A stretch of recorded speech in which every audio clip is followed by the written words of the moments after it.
All right. So on Saturday night, you hosted a pro-Bernie Sanders panel, right? Yes. With Louis Guzman. And you said that there is only one candidate that is promoting the Latino community. So, and you're saying that there's only one candidate that also is working with Latinos. So, you were referring to Bernie Sanders, right? Yeah, I'm not sure about that quote, but well, what do you think that Bernie Sanders could do to help the Latino community? Well, I know for me, he's bringing all communities together, which I think is really critically important. So when you're talking about Native Indians, when you're talking about apologizing for slavery, when you're talking about really talking about our history in South America and what we've done as America over the years, and that's what's destroyed communities across this planet, and making sure that we're not just building a wall in response to that, but actually going, no, let's really address what our foreign policy has done. He's the only candidate who's talking about those things. Who's actually really talking about our actual history and how that's the thing that we have to address first before we can make any kind of progress. So when he's saying, listen, not only am I not going to send you back on death trains, but a lot of people who are unlawfully deported and families that were broken up, when we are doing immigration reform, we're going to bring those people back.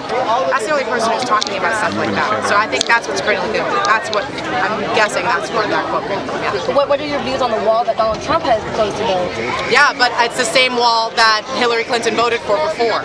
So for me, that's why, again, I'm talking about that I get to vote for someone. I don't have to think about necessarily what they're doing, other than informing people and going, you can have that, you can get with this, or you can get with that.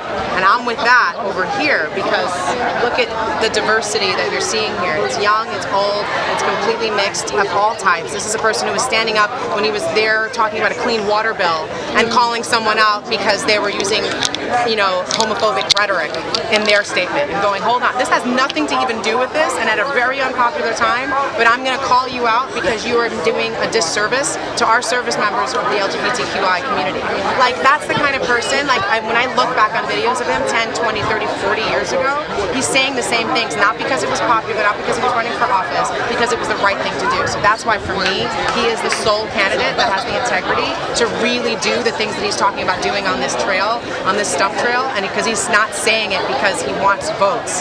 He's saying it because he wants you to all be hired and participate to help him in the political revolution to make it happen. And last question, what do you say to the young voters who don't know really much about politics and they're like, okay, fine, I'm not going to vote because I don't know anything about it.